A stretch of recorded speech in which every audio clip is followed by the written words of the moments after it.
Êxodo, capítulo 2, do versículo 11 até o 15. O texto sagrado diz: naqueles dias, sendo Moisés já homem feito, saiu para visitar os seus irmãos e viu o trabalho pesado que faziam. Viu também que certo egípcio espancava um hebreu, um do seu povo. Olhou para todos os lados e, vendo que não havia ali ninguém, matou o egípcio e escondeu o corpo na areia. Moisés saiu no dia seguinte e eis que 2 hebreus estavam brigando. Então perguntou ao culpado: por que você está espancando o seu próximo? O homem respondeu: quem pôs você por príncipe e juiz sobre nós? Está querendo me matar como matou aquele egípcio? Moisés ficou com medo e pensou: com certeza já descobriram o que eu fiz. Informado desse caso, Faraó quis matar Moisés. Porém Moisés fugiu da presença de Faraó e foi morar na terra de Midian. Meu Deus, oramos que a Tua palavra, guiada, iluminada, aplicada pelo Teu Espírito, o Espírito Santo da verdade, ministre os nossos corações. Que ela nos dirija, Senhor, ao lugar de compreensão, absorção, resposta daqueles princípios que são tão claros nas Escrituras, mas precisam entrar, ó Deus, num nível mais profundo do que meramente a compreensão racional.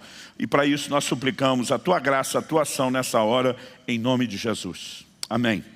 Bom, o tema da minha mensagem hoje pode soar uma homenagem às mães, ao Dia das Mães, mas não foi pensado nisso. O tema da minha mensagem hoje é Deus está vendo.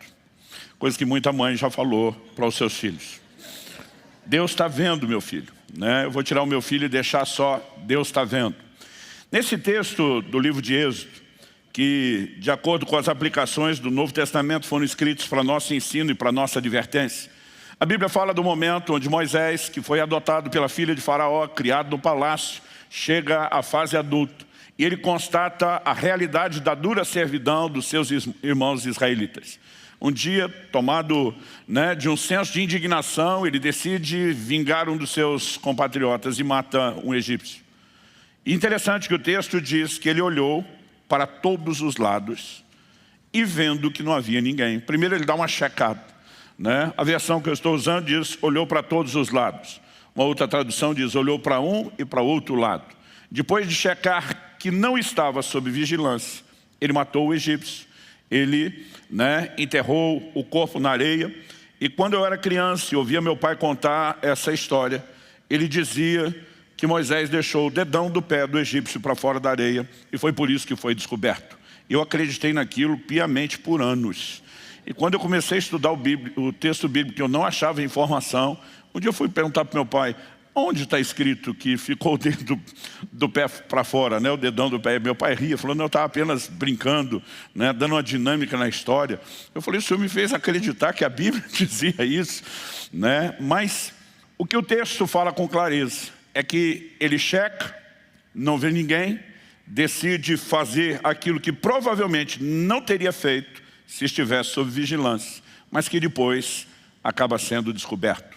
O problema de Moisés foi olhar para os lados, mas não olhar para cima.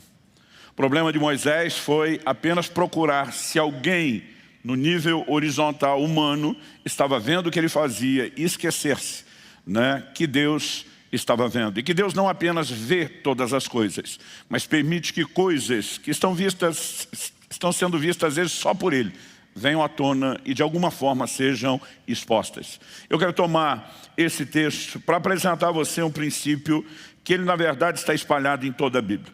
Não creio que esse registro desses detalhes do erro de Moisés estejam aqui por acaso ou por acidente. Em combinação com o ensino tão claro e explícito, acredito que nos ensinam uma lição muito clara, muito específica, que devem guiar, que devem reger as nossas vidas. Uma definição popular de caráter é: quem é você quando ninguém está olhando? Porque aquilo que as pessoas fazem sob vigilância, normalmente apenas revelam aquilo que elas gostariam que as pessoas pensassem acerca delas. Mas aquilo que elas fazem quando ninguém está vendo, revela quem de fato elas são. E acredito que essa definição de caráter, ela é um tanto quanto pontual. Ela não se torna tão precisa pelo fato de que a verdade é que nunca poderá ser dito com realidade que ninguém está olhando. Porque sempre há alguém olhando. É por isso que o tema da minha mensagem hoje é Deus está vendo. E o texto nos ensina que mesmo aquilo que achamos que ninguém mais viu, ele pode ser exposto e descoberto. Então, eu gostaria de conversar com você um pouco a respeito não apenas de caráter, o que se espera de nós, os filhos de Deus, os nascidos de novo, os remidos, né, que tivemos o perdão da nossa dívida de pecados totalmente perdoado, anulado pela obra de Jesus Cristo na cruz, pelo seu sangue. O que se espera de mim e de você é mudança de vida, mudança de conduta. E um dos elementos presentes na pregação do Evangelho diz respeito à necessidade de que eu e você possamos ser pessoas de caráter. E eu quero te apresentar a perspectiva daquilo que tanto Cristo como os apóstolos ensinavam aos novos discípulos. No Evangelho de Mateus, no capítulo 6, e esse é o primeiro ponto que eu quero destacar, Jesus nos mostra que nós não podemos viver em função da vigilância dos homens. Em Mateus, no capítulo 6, no verso 1, ele diz: evitem praticar as suas obras de justiça diante dos outros para serem vistos por eles. Porque sendo assim, vocês já não terão nenhuma recompensa junto do Pai de vocês que está nos céus. Depois, quando Nosso Senhor ensina a respeito da esmola, quando Ele ensina a respeito da oração, quando Ele ensina a respeito do jejum o tempo todo, Ele diz: não faça para ser visto pelos homens, porque o Pai que vem secreto, quando ninguém mais está vendo, é Ele que te recompensa. Obviamente aqui Jesus está falando de não fazer as coisas boas na busca e no anseio do reconhecimento humano. Mas o que ele está ensinando de não viver em função da vigilância dos homens não se aplica só a quando eu e você fazemos coisas boas e queremos ser vistos. Se aplica também a quando deixamos de fazer coisas erradas apenas porque estamos sendo vistos. E Deus continua vendo em secreto. E Deus continua sendo aquele que vai recompensar.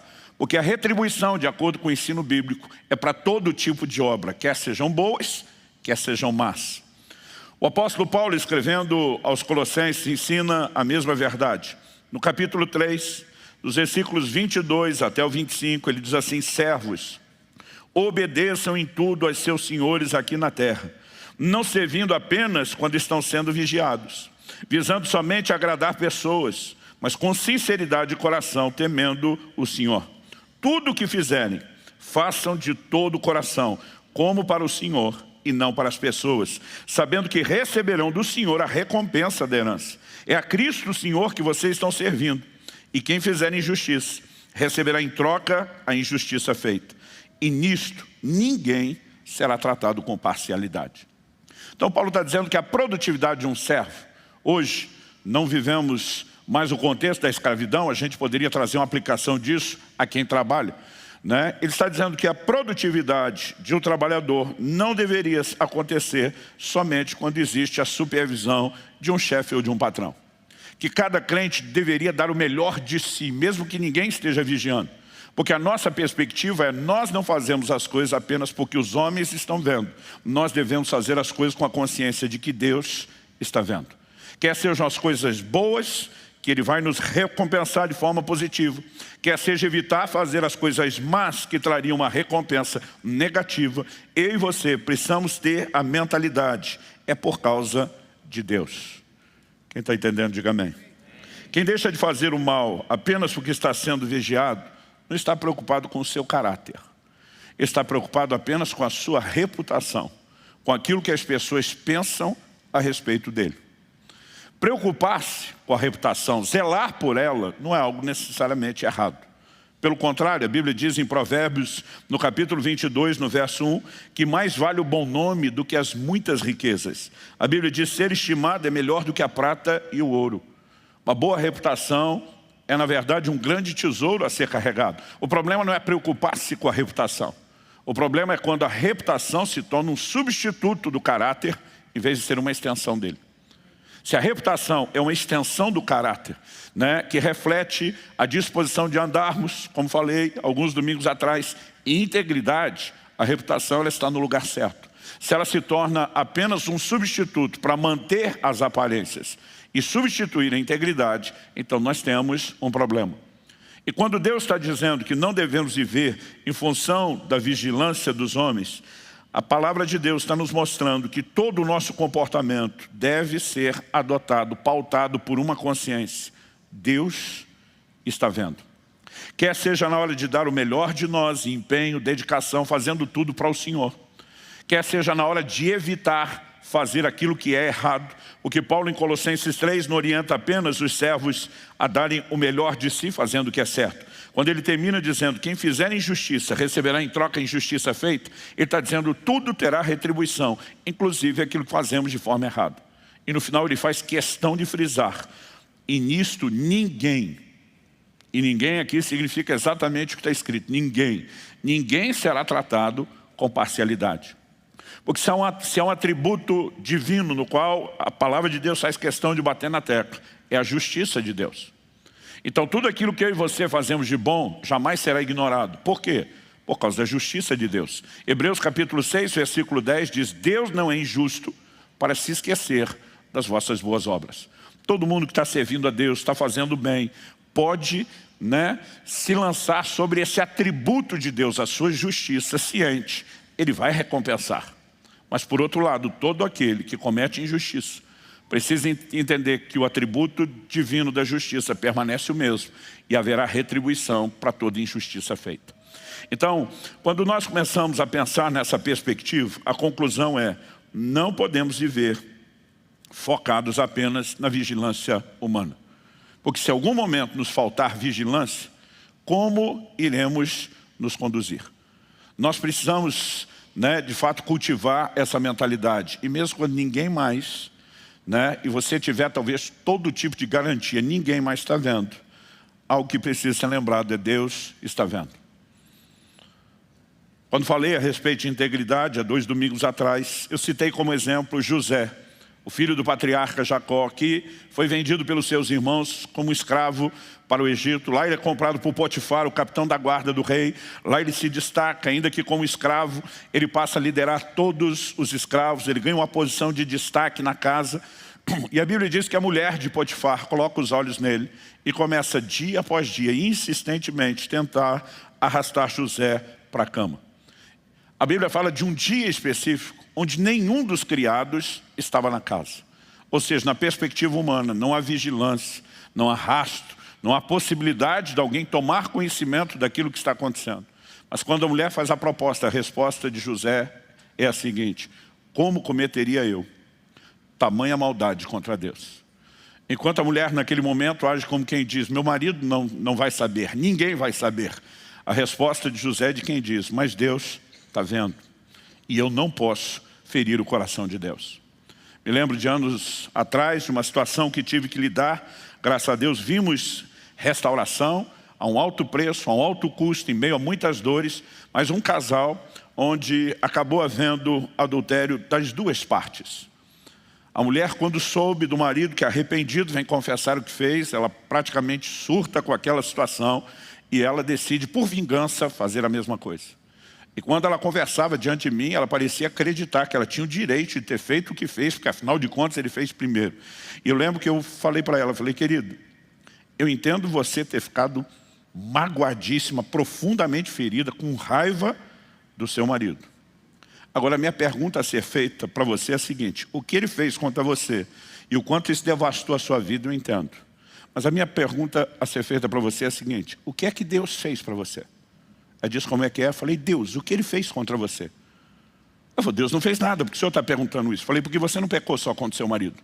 Você pecou contra Deus. E você está justificando ter pecado contra Ele, quebrado aliança com Ele por causa do que Ele fez. Mas você tinha uma aliança com Deus. O que é que Deus te fez? Ela disse, pastor, eu nem pensei nisso. Eu falei, pois pensar esse tipo de coisa deveria regrar a maneira como nós andamos e caminhamos todos os dias. Como que alguém diz viver para Deus e não pensou nele? Mas toda essa abundância de textos, de referências, de exemplos, não estão na Bíblia em mero caráter de informação. Aliás, quando nós começamos a citar muitos textos que falam do mesmo assunto, nós percebemos que a coisa já ganhou contornos de ênfase e não apenas de informação. A segunda coisa, que tem tudo a ver com o tema da mensagem, diz respeito a uma característica de Deus que é revelada na Bíblia. A palavra de Deus diz que Agar, a serva de Sara, em Gênesis, no capítulo 16, no versículo 13, a Bíblia diz que ela dá um nome para se referir a Deus. O texto diz assim: então Agar deu ao Senhor, que havia falado com ela, o nome de tu és o Deus que vê. Outras traduções diz o Deus que tudo vê. No original hebraico, El Roi, porque ela dizia: nesse lugar eu olhei para aquele que me vê. O interessante não é ela dar um nome específico para se referir a Deus. O interessante é a Bíblia registrar esse nome, porque a classificação, que na verdade é uma constatação, o adjetivo que ela dá ao Deus que me vê, a constatação que ela faz, né, a forma como ela tenta classificar isso na forma de um adjetivo e de um nome para Deus, o Deus que me vê, é de fato um dos aspectos com os quais Deus quer que eu e você possamos nos identificar e ter o tempo todo o entendimento e a lembrança. Deus nos vê. Quando eu era garoto, eu me lembro de uma música que cantavam muito nas escolas, né, bíblicas que nós tínhamos e participávamos, chamado EBD, um programa Escola Bíblica de Férias. Se cantava do ministério infantil, dizia assim: cada passo que dás, pela senda onde vais, há um Deus que te vê. Aí vinha o refrão: Deus te vê, Deus te vê, Deus te vê. Pensa numa música que martelava na nossa cabeça. Todo momento que a gente estava para aprontar alguma coisa, sem os pais ver: Deus te vê, Deus te vê. E não bastasse isso, eu lembro de uma ocasião que recebemos uma visita de uma missionária que trabalhava com uma tribo, né, indígena no Amazonas. E ela nos ensinou a cantar essa música em Tupi-Guarani. O pior, hoje, praticamente 40 anos depois, eu ainda lembro a música. Moirirâmire piro, coinerá piropi, aique Deus omar. Eles não traduziram Deus. Deus omar, Deus omar. Então, dependendo da gravidade, a lembrança vinha em português ou vinha no formato bilíngue. Quando era mais sério, Deus omar, aí assustava até mais. Mas se você perceber, há muitas declarações bíblicas a respeito disso. Jó, capítulo 34, verso 21, diz: os olhos de Deus estão sobre todos os caminhos do homem e veem todos os seus passos. Observe a frase: todos os caminhos, em todos eles que você escolhe, todos os passos. Provérbios, capítulo 5, verso 21, diz: porque os caminhos do homem estão diante dos olhos do Senhor, e Ele considera todas as suas veredas. Provérbios, capítulo 15, verso 3, os olhos do Senhor estão em todo lugar, contemplando os maus e os bons. Deus está fiscalizando todo tipo de ação, porque todas elas, como veremos daqui a pouco, terá retribuição. A Bíblia diz em Hebreus, no capítulo 4, no versículo 13, não há criatura que não seja manifesta na sua presença, pelo contrário, todas as coisas estão descobertas e expostas aos olhos daquele a quem temos de prestar contas.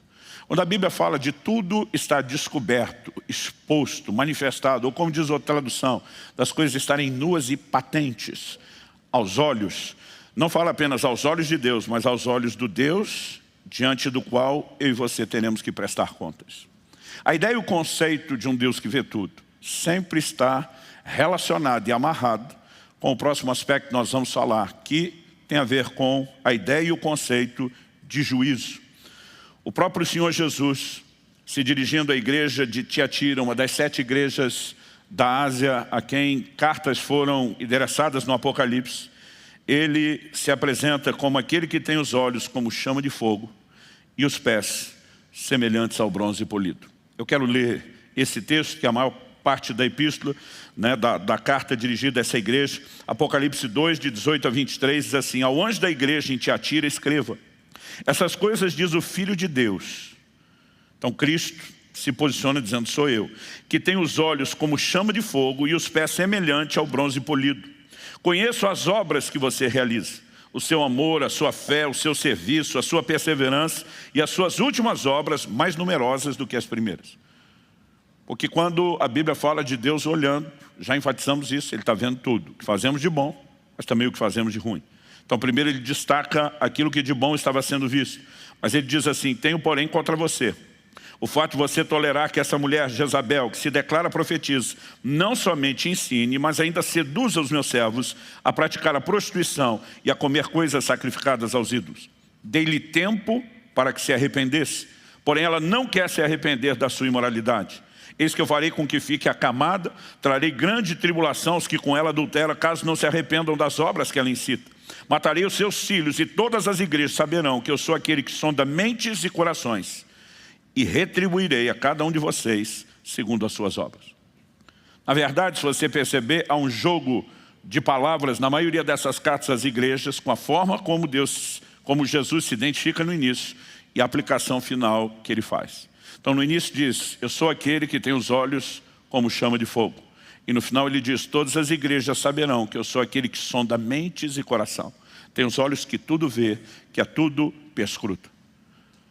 Depois, quando a Bíblia fala a respeito dos pés como de bronze, o bronze na tipologia bíblica fala de juízo. Quando a Bíblia fala dos seus pés, está falando da firmeza, do firmamento. Aliás, a Bíblia diz que a base do seu trono é a justiça e a equidade. Então ele diz, todas as igrejas saberão que eu sou aquele que sonda mentes e corações, olhos como chama de fogo, mas que eu também, juízo, retribuirei a cada um segundo as suas obras. Sejam as boas obras que merecem o galardão e a boa recompensa, seja aquilo que nós fazemos de errado e que atrairá juízo. Aliás, algo que merece ser destacado nessa frase é uma observação, acredito que é importante, porque eu vejo muita gente confundindo isso. Gente confundindo longanimidade com impunidade. São duas coisas bem distintas. Quando ele diz, dei-lhe tempo para que ela se arrependesse, isso não significa impunidade. Isso significa longanimidade, paciência da parte de Deus. Misericórdia, ele diz, eu estou dando oportunidade para que se arrependa, para que essa situação não se complique. Mas ele diz, como ela não quer se arrepender, o juízo virá. Então, longanimidade não pode ser interpretada como impunidade. Alguns que muitas vezes estão tropeçando e pecando, eles chegam à conclusão. Eles dão uma olhada em volta e eles concluem que imaginaram antes. Não deu nada, não. Mas eles estão confundindo o tempo da longanimidade, como se tivessem entrado num estado de impunidade. E Deus garante que não é desse jeito que as coisas funcionam. Depois de eu e você conseguimos compreender que a razão pela qual não podemos viver em função da vigilância dos homens, como falei em primeiro lugar, é porque, como destaquei em segundo, há um Deus que tudo vê, nós precisamos inevitavelmente ir à consequência, aquilo que a Bíblia apresenta como desdobramento do fato de Deus ver todas as coisas, que tem a ver com a forma como Ele não apenas vai julgar, mas como Ele também vai expor aquilo que nós fazemos. No Evangelho de Mateus, no capítulo 10, no versículo 26, Jesus nos garantiu, e nós sabemos que suas palavras são dignas de confiança. Ele diz assim, não há nada encoberto que não venha a ser revelado, nem oculto que não venha a ser conhecido.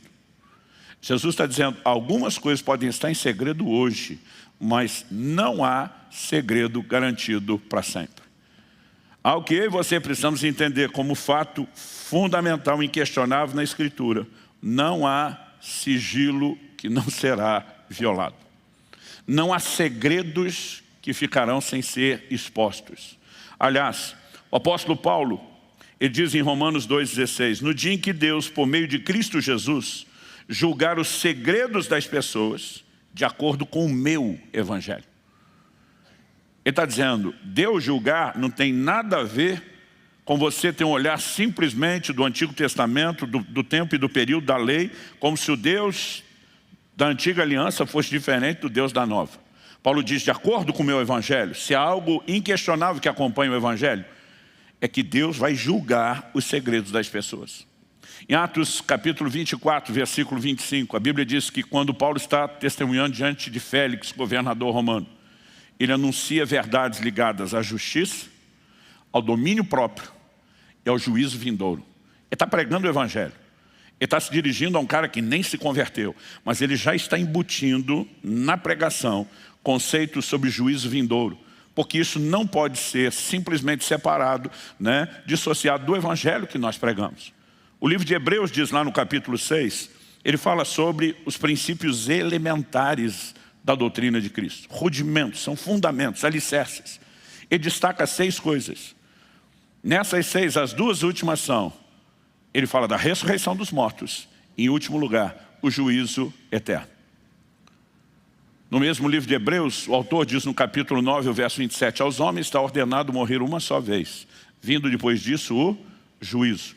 O juízo não é imediato à morte, mas depois da morte haverá ressurreição e o juízo acompanha a ressurreição. Como isso se dará?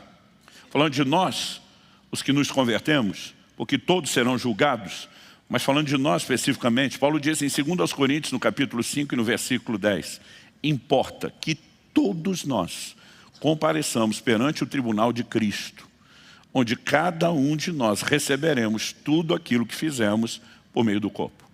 Não importa se foram as coisas boas que merecem o galardão e a recompensa, ou se são questões que serão julgadas. Haverá um dia onde os segredos dos homens serão julgados. E eu e você precisamos, de fato, entender que isso está associado a esse caráter justo de Deus. O apóstolo Paulo, escrevendo aos Gálatas, ele diz, de Deus não se zomba. Em outra tradução nós lemos, Deus não se deixa escarnecer. Então ele afirma, tudo quanto o homem semear, isso também ele vai colher. Tudo. Eu me lembro de uma situação muito específica, de uma história que eu acompanhei de perto. Não foi apenas de algo que alguém ouviu, alguém falar, que disse que o outro falou. Foi uma situação onde eu estava relativamente bem próximo de pessoas e de partes envolvidas. Um certo pastor, um certo ministro, ele havia caído, não uma vez, aquilo tinha um caráter de áreas de recorrência na sua área de tropeço, e de alguma forma aquilo que ele vinha fazendo foi comunicado à sua liderança, que o chamou para uma conversa. E diz, você não é apenas um crente que está começando, iniciando a caminhada. Você conhece a palavra, você prega a palavra. E você sabe que liderança é baseada e fundamentada no exemplo, que a nossa autoridade para viver onde estamos está relacionada não a termos alcançado um nível de perfeição, mas a podermos ser exemplo. Chegaram até nós informações de que você tem se envolvido em determinada área de pecado. E se isso é verdade, nós queremos te dar a oportunidade que você possa abrir o jogo, falar a verdade, se arrepender. Nós cremos em restauração, nós pregamos isso. Uma pessoa não é descartável porque tropeçou, mas não existe absolutamente nada que possa ser feito em prol dela, enquanto não há arrependimento. Nós lemos o texto, Jesus falando ao anjo da igreja de Tiatira, dê-lhe tempo para que ela se arrependa. Eu também vou colocar em tribulação os que com ela se envolveram, caso não se arrependam. Se você não se arrepender, o próprio Deus vai expor a situação, vai julgar você. Nós queremos te ajudar. E ele diz, eu não estou sabendo de nada do que vocês estão falando, não estou entendendo nada disso. Preocupado nessa altura, não com o caráter que lhe faltava, mas com a reputação, com medo da exposição daquilo que tinha acontecido. E tem algumas pessoas que, além de errar a primeira, elas conseguem continuar errando depois, porque não querem consertar o que fizeram de errado, preocupados com o que agora vão pensar delas. A Bíblia diz que Davi acaba cometendo um adultério com Batseba. Ele tenta fazer com que aquilo tudo seja protegido e aconteça de uma forma que ninguém tome conhecimento. Até que a mulher manda uma notícia para ele, estou grávida. Urias, marido de Batseba, está na linha de frente de batalha, permanecia meses fora de casa. Faria as contas e saberia que a criança não era dele. Davi, para acobertar o que fez, em vez de ser exposto, traz Urias como desculpa de que quer relatório da guerra, do campo de batalha. Manda Urias para casa. Urias, num estranho código de ética para a nossa cultura ocidental, diz, eu não tenho direito, enquanto meus amigos estão no campo de batalha, distante das suas casas, de dormir no meu leito, de poder desfrutar sequer da intimidade da minha esposa. E a Bíblia diz que ele dorme no chão do lado de fora. Davi diz, não é possível, o plano falhou. Embebeda o homem. E mesmo bêbado, ele mantém seus escrúpulos, seus valores. E Davi, simplesmente, sem que perceba, vai escalando e progredindo o problema. Agora Davi faz com que Urias volte para o campo de batalha carregando uma carta. Ele sabe que o homem é tão fiel a ele que não vai nem ler a sentença de morte que ele próprio carrega. E a ordem ele mesmo entrega a Joabe, que dizia, coloque ele na linha de frente para que morra.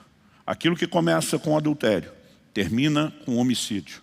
Porque o homem que não zelou primeiro pelo caráter, agora estava preocupado com a reputação. Há muitas pessoas que, além de já ter errado a primeira vez, seguem errando, tentando acobertar. O interessante é que às vezes essas pessoas ainda querem culpar outras. Me lembro de uma situação específica, onde eu cheguei, na verdade, num comércio, não era nem uma visita pastoral. E a hora que eu botei o pé naquele comércio, Deus me deu uma visão. Eu vi uma aliança dessas, dos anéis de casamento que usamos no dedo partido. Quando eu vi aquilo, eu entendi na hora que Deus estava me mostrando. Alguém aqui quebrou a aliança. Por estatística e amostragem, fui primeiro no marido. E a hora que eu comecei a conversar com ele, ele falou, pastor, desde que eu fui cheio do Espírito Santo, penso numa área que não tive mais problema. O Espírito Santo me disse, não é ele. Conversei com ele um tempo e daqui a pouco falei, sua esposa está aqui. Ele falou, tá. Falei, eu poderia trocar uma palavra com ela? Ele falou, claro. E de repente, quando ele saiu e ela chegou, eu falei, querido, deixa eu ser bem direto com você. Quando eu coloquei o pé aqui hoje, Deus me deu essa visão. Foi primeiro em cima do seu marido, imaginando que pudesse ser ele, e o Espírito Santo me garantiu que não foi ele. Eu quero só que você me olhe nos olhos e diga o que aconteceu. A mulher começa a chorar e diz, pastor do céu, foi uma vez só. Falei, querida, a questão não é a quantidade de vezes, a aliança foi quebrada. Eu falei, Deus não me mandou aqui para te anunciar uma palavra de juízo, como foi liberado sobre Ananias e Safira. Ele me mandou aqui para trazer restauração. Mas para que a restauração aconteça, tem que haver arrependimento, tem que haver reconhecimento do fato, tem que haver conserto. Então a pergunta a ser feita para você agora é, quem vai contar para ele? Você ou eu? Ela me olha e diz, o senhor vai destruir meu casamento. Falei, você está maluca? Você destruiu o seu casamento quando fez isso. Eu vim aqui para ajudar. E eu falei, você precisa tomar uma decisão. Porque as pessoas que muitas vezes não se preocuparam com o caráter, agora querem zelar pela reputação. E de repente ainda, se alguém entrar na história para ajudar, pode ser que ele seja o inimigo que vai destruir a vida dela. Quando eu olho para declarações como essa na palavra de Deus, eu percebo que nos falta entendimento de verdades. Eu falei, querida, tem muita gente pecando e não recebendo uma expressão do amor e da misericórdia de Deus como você está. Eu vou te dar um dia para pensar e orar a respeito. E se você não falar com ele, quem vai falar sou eu. A hora que eu fui virar as costas, ela disse, fica. Eu vou falar, mas o senhor vai estar junto. O senhor vai ter que nos ajudar no processo. Sabe, ao que eu e você precisamos entender. O pecado é o grande problema. O Deus está tentando chamar o arrependimento e conserto não. Dá para entender a diferença? Agora, aquilo que eu e você não expomos e não consertamos hoje, vai ser exposto em outro momento. No livro de Naum, e sim, há um livro na Bíblia chamado Naum, livro do profeta Naum, capítulo 3, no versículo 5. Deus diz assim, eis que eu estou contra você, diz o Senhor dos Exércitos. Levantarei as abas da sua saia sobre o seu rosto, mostrarei às nações a sua nudez e aos reinos as suas vergonhas. Eu lembro de ter lido esse versículo, eu era ainda adolescente. E talvez a preocupação na cabeça de um adolescente, com a sua privacidade, com a sua intimidade, seja ainda maior do que a dos demais, nessa época, na fase da vida. E eu ficava pensando, Deus está ameaçando fazer isso. Erguer a saia sobre o rosto, expor a nudez e a vergonha. Agora, o que eu e você precisamos entender quando falamos do Evangelho é que não há nada encoberto, que não será exposto ou conhecido. Paulo fala do dia em que Deus vai julgar os segredos dos homens. A Bíblia fala que, por ocasião do julgamento diante de Deus, os livros serão abertos. Particularmente, já comentei isso aqui outras vezes, eu me questiono se o sistema de registro no céu é literalmente por meio de livros. Eu particularmente acredito que Deus usou uma forma de linguagem que as pessoas daquela época entendiam, quando os únicos tipos de registros eram feitos através da escrita. Eu vou voltar para terminar a história daquele pastor a quem foi oferecida uma oportunidade. A partir do momento que ele passou a negar, zelando pela reputação e não pelo caráter, que já estava comprometido há um tempo. Os líderes disseram para ele, se você não admite isso, e é uma oportunidade que nós estamos te dando de falar a verdade, nós vamos ser obrigados a trazer testemunho em relação àquilo que você tem feito. E nessa hora estufou o peito e disse, pois pode trazer qualquer falsa testemunha para essa cariação. Eu quero que ela olhe na minha cara e diga alguma coisa. Alguém se levantou da sala e introduziu pela porta não a pessoa. Era um móvel, era um rack, desses fácil de se locomover. Em cima dele tinha uma televisão, daquelas antigas de tubo. Embaixo da televisão, um videocassete. Uma fita foi colocada. E aquele cara nem sonhava que uma das suas muitas práticas tinha sido filmada e documentada do início ao fim. Aquilo já estava em posse das pessoas, estavam chamando ele a uma oportunidade de arrependimento e confissão. Mas ele está batendo o pé, porque ele acredita que ele cobriu todos os ângulos, que ele ia manter aquilo em segredo. Eu fico tentando imaginar, se ainda restasse um pingo de decência dentro de qualquer tipo de pessoa, qual seria a sensação de assistir aquele filme. E por que eu estou falando a respeito dos livros? Eu não sei se nós que conhecemos hoje outros tipos de registros, se Deus fosse comunicar a mesma verdade do que nos aguarda, se em vez de apenas falar daquilo que está escrito nos livros, se a gente não pode imaginar que de repente alguns filmes serão expostos e exibidos. Um dia desses minha filha perguntou: pai, vai ser exibido numa tela pessoal, no privado ou em público? Eu falei: faz muita diferença. Ela falou: para alguns vai fazer muita diferença, né? De qualquer forma, a Bíblia diz que os segredos serão expostos. Muitas vezes a gente olha para alguns desenhos da própria Escritura e eu honestamente não sei te explicar. Porque Ananias e Safira, aquele casal, é exposto e julgado, enquanto outros que cometeram determinados pecados, aquilo parece não ter sido exposto, pelo menos não no nível público. Mas o que a Bíblia diz em primeira carta de Paulo a Timóteo, no capítulo 5, nos versículos 24 e 25, é que existe juízo imediato, existe juízo não imediato, mas sempre haverá juízo. Paulo escreve e diz assim: os pecados de alguns são notórios, mesmo antes do juízo, mas os de outros só se manifestam mais tarde. Alguns vão ser expostos antes, outros serão expostos depois. E diz: do mesmo modo, também as boas obras se evidenciam, elas aparecem, e aquelas que não são manifestas não poderão ficar escondidas.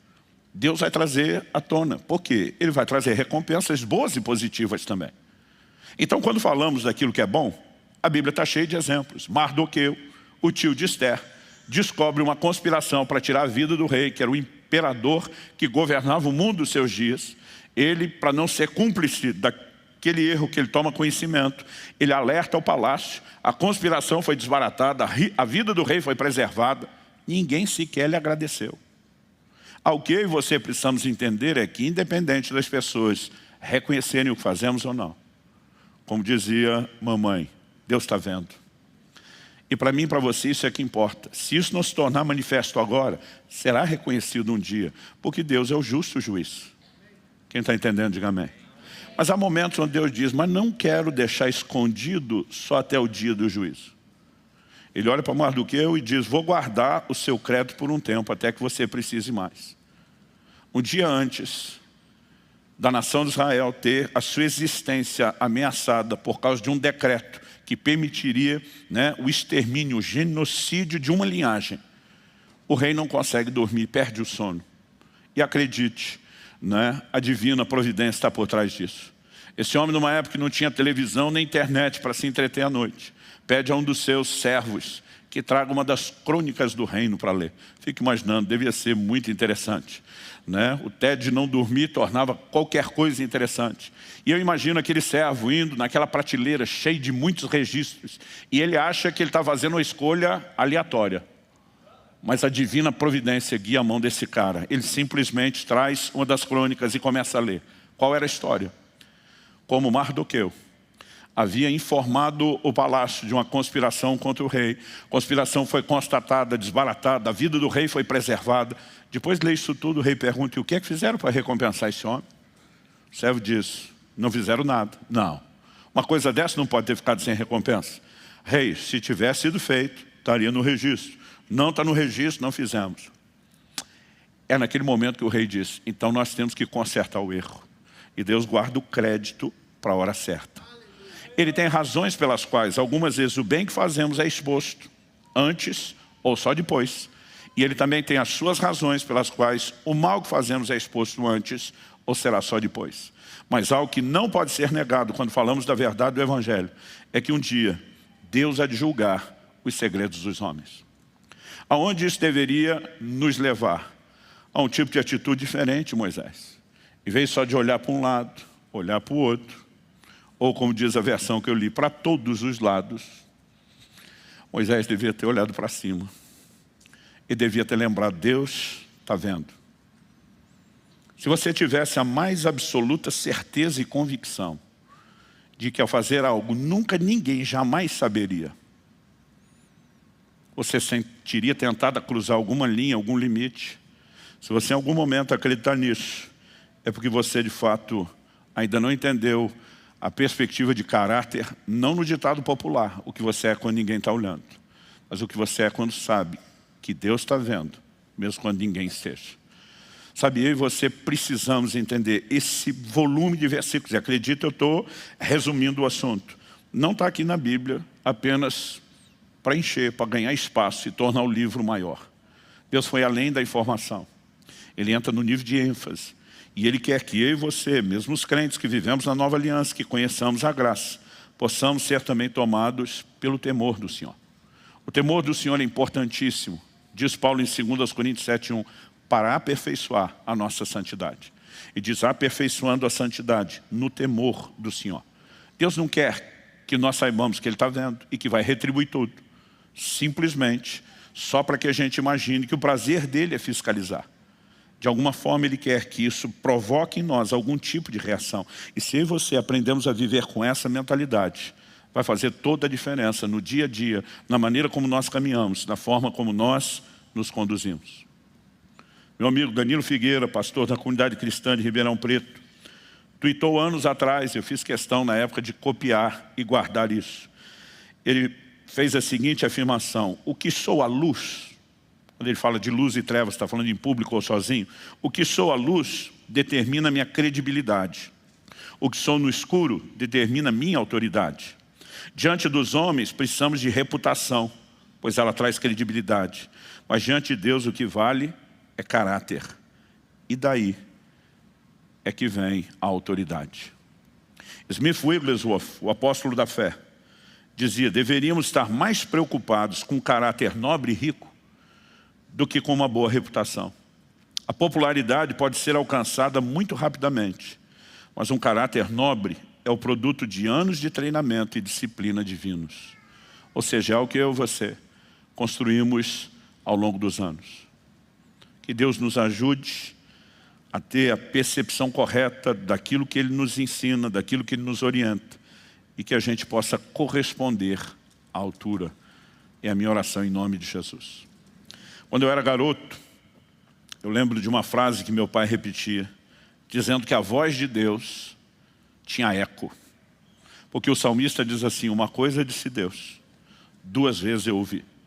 Meu pai dizia, a única forma de alguém ouvir 2 vezes, uma coisa só que foi falada, é quando isso dá eco. Eu ficava tentando imaginar o eco literal, porque às vezes crianças têm dificuldade para pensar em termos de alegoria e tudo vem em termos de literalidade. O que meu pai estava insinuando é que quando Deus fala alguma coisa, a gente não deveria ouvir aquilo só naquele momento. A gente deveria continuar ouvindo. Aquilo precisa reverberar na nossa vida. Como eu quero aplicar isso? A minha oração é que quando você sair desse culto, que você não desligue simplesmente aquilo que você ouviu com o que disse. Já ouviu o que tinha que ouvir? Né? Daqui para frente, deleto. Que você possa de alguma forma meditar nisso. Algo que muitas vezes as pessoas me perguntam é, pastor, o senhor poderia compartilhar com a gente verdades que te ajudaram a chegar até onde o senhor está? Princípios que o senhor entendeu, que te ajudaram a viver aquilo que você vive em Deus? E eu gostaria de te dizer que quando eu olho para trás, desde os dias da minha adolescência, você tem uma verdade e um princípio que está naquela classificação das coisas muito importantes que eu compreendi ao longo da minha caminhada. É que Deus está vendo, mesmo que ninguém mais esteja. Aliás, eu me lembro aos 18 anos de idade, quando me matriculei, fiz apenas alguns meses de um curso no Instituto Bíblico. Logo na primeira aula, o professor, que também era o diretor do seminário, né, logo nas primeiras aulas, na primeira matéria, ele de repente anunciou uma prova surpresa. E todo mundo ficou desesperado. Porque ninguém está estudando, se preparando para o ministério, que é uma nota ruim no Instituto Bíblico. Mas ao mesmo tempo, a gente está naquele susto, como uma nota surpresa. Ele deve ter visto e lido a reação, né, dos alunos, a maioria, garotos como eu. E ele falou assim, olha, enquanto o pessoal vai entregar a prova virada para baixo e vocês vão olhar só a parte de trás em branco, está sendo colocada aí nas carteiras. Deixa eu só fazer um comentário sobre algo que eu li esses dias. Ele falou assim, a tecnologia chegou a um ponto, e nós estamos falando aí de mais de 3 décadas atrás. E diz que hoje, via satélite, esses satélites têm lentes, né, de tamanho, alcance e precisão, que eles conseguem localizar um clipe no fundo de um quintal de uma casa. Eu estou pensando, eu lá quero saber de lente e tecnologia, eu estou desesperado para tentar lembrar as aulas dadas, né? E, de alguma forma, ele está dizendo, gente, o que eu estou dizendo é sério, importante, preste atenção. Ele disse, se o ser humano chegou nesse nível de vigilância, você imagina Deus lá no céu vendo tudo? E sem que ele falasse nada, ele simplesmente mexeu com a tentação de muitos que estavam se preparando para o ministério. Ele diz, não é hora de consultas extraoficiais para essa prova. Eu acho que ninguém, com aquele exemplo que ele deu naquele momento, se permitiu ser tentado a colar. E acredite, nós conversamos com vários, e ele já estava pensando, é injusto o que ele fez, eu vou dar uma puxada aqui, eu vou checar. Agora, se eu e você vivemos uma consciência de que Deus está nos vendo, e nós não estamos apenas tentando nos proteger da vigilância, mas vivendo com o coração para honrá-lo, você entende que isso te ajuda a mudar a sua conduta e o seu estilo de vida? Obviamente eu não vim falar aqui das coisas que você já fez. E tudo aquilo que erramos, só nos resta o arrependimento, contar com a misericórdia de Deus, com o sangue de Jesus, com a justificação e com o recomeço. E se alguém já foi insensato o suficiente para tropeçar, que não seja para não consertar e não recomeçar. Mas o que eu estou ensinando tem um propósito. Tem muito mais a ver com o daqui para frente do que com o daqui para trás. Né? Pastor, mas ainda assim eu estou preocupado com esse filme, que um dia será exibido. De qualquer forma, meu amigo, o filme já foi gravado. Então, a preocupação é o fim do filme, né? É o fim da história, e não necessariamente aquilo que nós vivemos até hoje. Que a gente possa entender que a graça, além de remover a condenação de pecados já cometidos, ela nos empodera para a obediência. Deus nos dá recursos, e parte desse recurso é a consciência oferecida pela sua palavra, de que Deus está vendo. Então, quando você se lembrar, se você, como a maioria dos filhos, teve aquela mãe que apontava o dedo e dizia, Deus está vendo, né? Se você é desse time, eu quero que você imagine que, consciente ou não, ela estava sendo boca de Deus para você. Não para que você olhe para Deus com terror, mas que você olhe com devido e santo temor. Amém? Feche seus olhos por um instante. Pai, mais uma vez te pedimos que a Tua palavra fale e cale nos nossos corações. Não só aqui e agora, mas a partir de agora. Oramos por um entendimento e compreensão que possa nortear a nossa conduta, pautar as nossas escolhas, nos ajudar, ó Deus, nas devidas ponderações dia após dia. Lembrando que os olhos do Senhor estão em toda parte. Pai, nós queremos não apenas a compreensão de que Tua palavra nos orienta a não viver em função da vigilância dos homens, mas que ela nos lembra que é um Deus que tudo vê. E que a razão pela qual essas duas coisas, essas duas verdades são destacadas, é porque um dia haverá prestação de contas, haverá juízo. E nós oramos, ó Deus, que essa consciência possa, de fato, colocar diante de nós um norte, na hora das nossas escolhas, da forma como trilharemos os nossos caminhos, como viveremos a nossa vida. Ajuda-nos nessa noite a entender a expressão do Teu amor, não oferecendo julgamento por aquilo onde já erramos, mas nos dando a oportunidade de não seguir apenas errando, mas de poder mudar o curso, de poder recalcular a rota, de poder caminhar em direção ao seu destino da forma correta, de maneira que Te honre. E Te pedimos, Senhor, que o efeito daquilo que o Senhor está falando e comunicando ao nosso coração não termine ao final dessa reunião. Que o Teu Espírito, de alguma forma, faça isso reverberar dentro de cada um de nós, através da meditação, da lembrança, da consciência, da aplicação dessas verdades. Nós suplicamos, meu Deus, a manifestação da Tua graça na vida de cada um dos nossos irmãos, cada um das nossas irmãs, aqueles que nos acompanham nessa hora pela internet, na transmissão ao vivo, ou mesmo por meio de uma palavra gravada, que a mão do Senhor os toque, que o Teu Espírito fale, Que a Tua presença, ó Deus, possa ministrar, quer seja exortando, chamando ao arrependimento, ao conserto, nos chamando e exortando à vigilância e ao cuidado, mas que a Tua palavra cumpra o propósito pelo qual tem sido liberada. Nós oramos em nome de Jesus. Em nome de Jesus.